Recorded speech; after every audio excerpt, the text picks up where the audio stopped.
Comedor Doña José. Ven y disfruta de las especialidades de la casa, cortes de carne tipo New York, T-bone, ribeye y costillas al carbón, además de comida a la carta. Abierto de lunes a domingo de 9 de la mañana a 5 de la tarde. En Josefa Ortiz de Domínguez número 50, esquina Pedro Ramírez del Castillo, barrio de Tlacuapa. Comedor Doña José, donde la carne es la especialidad de la casa. Continuamos aquí en su programa Cartas sobre la Mesa, en esta cocina Doña José, que se encuentra en Pedro Ramírez del Castillo, esquina con Josefa Ortiz de Domínguez, en el barrio de Tlacuapa. Véngase a desayunar. Nosotros pues ya pedimos chilaquiles. ¿Usted pidió verdes? Verdes, chilaquiles verdes, sí. Y el productor burritos, y yo pues me echaré unos chilaquiles rojos. Vamos a probar del menú. Pues mire, desayunos tenemos huevos al gusto, omelette, molletes, enchiladas, enfrijoladas, tacos dorados, burritos, club sándwich, sincronizadas y los ya famosos hotcakes. ¿Cómo ves? ¿Cómo ves este menú? Muy bien, muy bien. Riquísimo, ¿verdad? Bien. Pues bien, vamos a seguir con este tema de los pueblos y barrios originarios, y queríamos pues darle a conocer y destacar este tema del dictamen, ¿verdad, Ley? Que estábamos hablando a través de las horas sobre el dictamen. Platícanos un poquito de este tema que querías destacar tú del dictamen, Ley. Sí, pues se le solicitó al Instituto Nacional de Antropología e Historia, en específico a la Coordinación Nacional de Antropología, que apoyara con la elaboración de un dictamen en materia cultural, antropológica, que hablara sobre las formas de organización propias de cada pueblo, de los pueblos de Xochimilco principalmente, porque ellos fueron quienes estuvieron involucrados en el tema de la resolución en Tribunal Electoral. La razón principal por la cual nosotros pedimos este dictamen es para que no hubiera duda siquiera de que existen pueblos Xochimilco, porque puede ser que en algún contexto algunos grupos de interés o partidos políticos quieran negar que hay organización propia de los pueblos, ¿no? Entonces nosotros pedimos este dictamen. Ya está claro que sí hay organización propia en los pueblos, pero lo que nos más interesa de este dictamen es que es la posibilidad o la invitación, es como una invitación a que cada pueblo pueda hacer la historia de retomar o recrear o revivir la historia de sus pueblos, ir con los mayores, con la gente pues, tercera edad. Hablas tú sobre retomar la historia, ¿no? De ir a esas personas de edad adulta. Exacto. Que nos pueden proveer de testimonios de cómo era. Hay gente en Xochimilco todavía de mayores de 75 años que están bastante lúcidos y que nos pueden proporcionar de una riqueza Exacto. cultural enorme. En el caso de Santa María de Tepepan, donde ya se eligió a una autoridad tradicional, ¿cuáles serían las funciones? Y que platicábamos, ¿no? ¿Cuáles serían las funciones de esta autoridad tradicional? Y que principalmente esta figura tendría que ser alguien que estuviera fuera de, se trataría de que estuviera fuera de las cuestiones políticas, porque entonces vería las cosas nada más de una sola parte, ¿verdad? Estamos hablando de un tema de colectividad, y esta colectividad tiene que ver con usos, costumbres, tradiciones, ¿no? Sí. Pero había algo más, había un tema de presupuesto. Sí, bueno, las funciones de esta autoridad tradicional, cualquier pueblo puede nombrar a una autoridad tradicional como representante político. Esa autoridad tradicional puede estar conformada por una persona, un consejo, un grupo de personas, como cada pueblo lo decida. Y también tienen la facultad de decidir sus funciones. En Tepepan pusieron como funciones importantes la defensa del territorio, promover el derecho a la consulta, que se consulte cualquier cosa que pueda afectar al pueblo, atender los temas del agua, someterse a revocación de mandato, por ejemplo, la obligación de hacer asambleas cada cierto tiempo para informar, y sobre todo un aspecto muy importante es que la autoridad tradicional reconoce que realmente la instancia máxima de decisión es la asamblea comunitaria, ¿no? Entonces siempre se tiene que consultar las cosas con la asamblea comunitaria como una forma de promover la participación siempre. Con el tema de los presupuestos es un tema muy interesante, porque la propia Constitución de la Ciudad de México reconoce que cada uno de los pueblos tiene derecho a recibir de manera proporcional respecto a la totalidad de la demarcación territorial una parte de recursos económicos. Este es un tema que ya se han ganado varias resoluciones en el Tribunal Electoral a lo largo del país, y lo que se llama el Tribunal Electoral es que cada pueblo tiene derecho a administrar de forma directa sus propios recursos. ¿Qué significa esto de la administración? Significa que cada pueblo puede decidir hacia dónde se van a dirigir los recursos que le corresponden. Y ese derecho es un derecho que podemos pelear aquí en Xochimilco, que podemos ganar. Muchas veces vemos que se hacen obras que a lo mejor pensamos que son innecesarias. Se hace esta situación de rehabilitar banquetas y cada 3 años, cosas que a lo mejor no son prioridad en un pueblo. Entonces cada pueblo puede decir, nosotros no es nuestra prioridad el tema de las banquetas, nuestra prioridad es el tema del agua, el tema del drenaje. Cualquiera que el pueblo lo necesite puede decir, nosotros queremos que ese presupuesto se use para esto. Y es algo que vamos a estar peleando. Yo quisiera poner un tema en la mesa, un tema pues bastante espinoso, Lick, sí, y que tiene que ver con esto que tú acabas de mencionar. Obras no correspondientes a las necesidades del pueblo. Tenemos en este momento la experiencia que Avelino Méndez Rangel tuvo 2 descalabros. Yo le quiero llamar descalabros porque la primera fue el no hacer la consulta para la elección de estas autoridades tradicionales. Esto lo lleva a que estas obras irregulares que estuvieron a cargo del viejo Distrito Federal y que se impusieron en algunos pueblos como fue el de Santa María Tepepan, algunas plazas comerciales a las cuales hoy Avelino Méndez Rangel les ha declarado la guerra. Pero si él hubiera hecho esta consulta, seguramente estas plazas comerciales no se hubieran edificado, ¿no? Digo, ese sería un ejemplo tangible de lo que estamos hablando, en que pudiera prevenirse el nuevo gobierno. ¿Tú cómo lo ves, Vic? Sí, la delegación estaría obligada frente a cualquier registro de construcción tipo C, que son, digamos, los que son plazas comerciales de más de 10,000 metros cuadrados, o sea, grandes proyectos comerciales, estaría obligado a consultarlo antes de que les dé la oportunidad de empezar a construir. Tendría que consultarse con cada uno de los pueblos.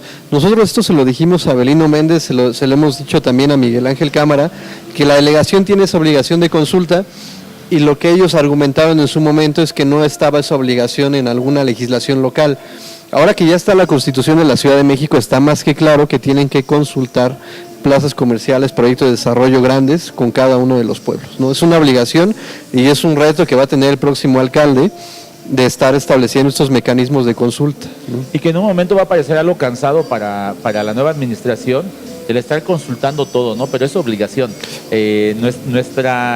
Nuestro título o nuestra figura de pueblo originario lo obliga. Exacto. Obliga esta consulta, y obviamente esperamos que el nuevo alcalde pueda hacer uso de este recurso. ¿Para qué? Pues para que vayamos de la mano. Él ha hablado de colectividad. Esperemos que ha mencionado mucho que él conoce Xochimilco, conoce sus tradiciones, sus usos. Pues yo creo que la primera que tendría que hacer es esa consulta para poder llevar a cabo el siguiente paso de qué queremos como pueblos y como barrios. En el tema del presupuesto, bien decías que no se iba a dar un presupuesto directo a esta autoridad tradicional. ¿Cómo se va a manejar? Sí, mire, lo que ha pasado en otras entidades que he tenido conocimiento es que no es que se le entregue directamente a una persona del pueblo o que se abra una cuenta bancaria para que esa persona del pueblo maneje ese presupuesto. No, lo que significa este tema de la administración directa es que cada pueblo decide en qué se van a utilizar los recursos. O sea, se le asigna un presupuesto proporcional respecto a lo que le corresponde a toda la delegación, y ese presupuesto ya cada pueblo en sus asambleas comunitarias dicen: queremos que se use en esto, queremos que se use en esto otro. Ese va a ser uno de los primeros retos que se va a enfrentar José Carlos Acosta, porque va a tener que consultar el tema del presupuesto. O sea, nosotros tendríamos que estar pidiendo que el proyecto de presupuesto de egresos de la próxima alcaldía, que tiene que someter a aprobación del Consejo y luego llevarlo a la Asamblea Legislativa y demás, tendría que pasar por una consulta de los pueblos para que digamos entre todos cuáles son las áreas prioritarias en las cuales se tiene que utilizar estos recursos, ¿no? Ese va a ser su primer reto de consulta, si es que tiene la voluntad de hacerlo. Si no, pues están los tribunales, ¿no? Claro, yo creo que no, porque en sus reuniones que ha tenido públicas, que ya lleva más de 40, ha hablado sobre la colectividad. Muy bien. Obviamente una cosa es decirlo y otra cosa es hacerlo. Pero viendo otra parte también muy importante, Lick, yo creo que hay una parte muy amplia de ciudadanos xochimilcas que viven aquí en Xochimilco, llámese nativo, llámese mestizo o avecindado, que muchos de ellos no comulgan con estos usos y costumbres y tradiciones, y que obviamente esta gente se va a tener que pues adaptar, ¿no? A adquirir lo que dicen este famoso lema de donde fueres haz lo que vieres. ¿O qué va a pasar con esta gente que no comulga con todo esto que se está figurando en este tema de pueblos y barrios originarios? Pues, en primer lugar, hay que señalar que este tema de los derechos de los pueblos realmente es un beneficio para todos. Tanto los que no se autoescriben como originarios como para los que sí lo son. Es decir, no estamos tratando de bloquear por bloquear, sino lo que estamos diciendo es que se abra la participación, y en esa participación también podrían entrar bien personas que se consideran a sí mismas vecindadas. Entonces no es un obstáculo, no es un problema, sino más bien es un beneficio colectivo para los que se autoescriben como originarios, como tanto los que no se autoescriben como originarios. Ahora, si no hubiera un consenso, la consulta, ¿no?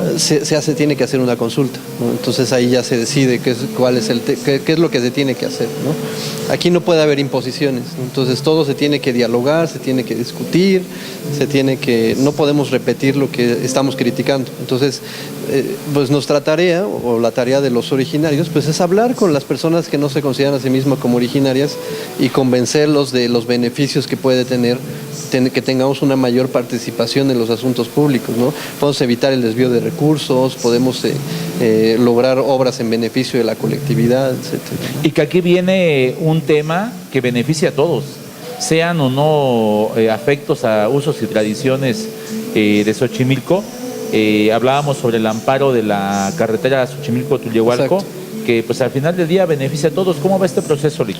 Sí, pues nosotros ingresamos un amparo por violación principalmente al derecho humano a la movilidad, porque como pues, todos sabemos, está en rehabilitación la carretera, está nada más habilitado un carril de ida y vuelta de la Tulyehualco-Xochimilco. Entonces, pues los tiempos de traslado se han aumentado de forma considerable, ha habido accidentes hasta fatales. Ingresamos un amparo y pues en la primera resolución que nos dio el juez, justo cuando admitió la demanda, al mismo tiempo ordenó medidas provisionales y ordenó que Delegación Xochimilco, Secretaría de Obras, Secretaría de Movilidad y Seguridad Pública se pusieran de acuerdo para hacer una planeación conjunta en materia de movilidad. Porque era claro que no estaban de acuerdo, ¿verdad? No porque nunca se han puesto de acuerdo, nunca se han reunido ni una sola vez entre todos. Entonces el juez le dijo tal cual, todos tienen que ponerse de acuerdo y tienen que resolver de forma definitiva el problema de la carretera de inmediato. Entonces nosotros ahorita estamos en la ejecución de esa resolución, todavía no lo han hecho, ya estamos casi un año de que pasó el sismo y estamos en una situación, no ha habido avances, es un caos. El próximo lunes ya entran los niños y niñas a las escuelas, va a aumentar el caos vial, entonces tenemos que estar ahí al frente, ¿no? Eso es uno de los procesos judiciales que tenemos nosotros como organización, y ahí tenemos otros más. Pues le toca a don Avelino 45 días para que lave la ropa sucia en casa, ¿no? Si no quiere que le ayuden a que la laven, pues échale ganitas. Lo van a multar en ese juicio, por cierto, porque no rindió su informe en el juicio de amparo de la carretera, no rindió su informe a tiempo y el juzgado lo va a multar. Yo creo que tiene lana, porque pues ya tiene cuántos dictámenes y multas no le han puesto a don Avelino. Sí. Y bueno, pues yo creo que tiene su cartera muy gorda para seguir pagando multas. Sí. Pues licenciado, muchas gracias por esta charla de pueblos y barrios originarios. Gracias. ¿En dónde puede la gente descargar este dictamen para que se entere de este dictamen? Esa situación, lo que nosotros vamos a estar haciendo es presentarlo en los pueblos. Hablamos con la maestra Teresa Mora, quien es la responsable del dictamen, y nos comentó que ella lo va a publicar en una revista del INAH y está en ese trámite de publicación. Entonces, como tal, no podemos hacerlo por los lineamientos que nos impone el INAH. Okay. No podemos así hay que esperar a que se publique oficialmente en una revista del instituto. Okay. Pero lo que sí vamos a estar haciendo es presentarlo públicamente en los distintos pueblos y barrios y platicar a lo mejor se puede entregar una copia de forma económica a los vecinos, pero como tal hacerlo tan abierto no se puede por los propios lineamientos que establece el instituto. Bueno, y si quieren ustedes aprender un poquito más sobre la libre determinación, cómo organizarse en los pueblos, en este caso Xochimilco, que tenemos esta figura específica, especial vamos a llamarle, que no cuenta cualquier delegación con esta figura, pues acérquese aquí a la coordinación de pueblos y barrios originarios y colonias de Xochimilco, donde aquí el licenciado les va a poder asesorar de la mano para aquellos pueblos o barrios que quieran llevar a cabo esta convocatoria, esa consulta, ¿verdad? Esa consulta pública, y después obviamente hacer la elección de esta figura de autoridad tradicional. Pues licenciado, muchas gracias. Muchas gracias por la invitación. Vamos a desayunar, los invitamos aquí en el comedor Doña José. Recuerde usted, Josefa Ortiz de Domínguez, esquina Pedro Ramírez del Castillo, en el barrio de Tlacuapa. A partir de las 9 de la mañana, venga, desayune o un buen corte por las tardes. Muchas gracias. Nos vemos a la siguiente transmisión de su programa Cartas sobre la Mesa. En las cámaras, el productor Ángel Mendoza Alfaro. Hasta la vista.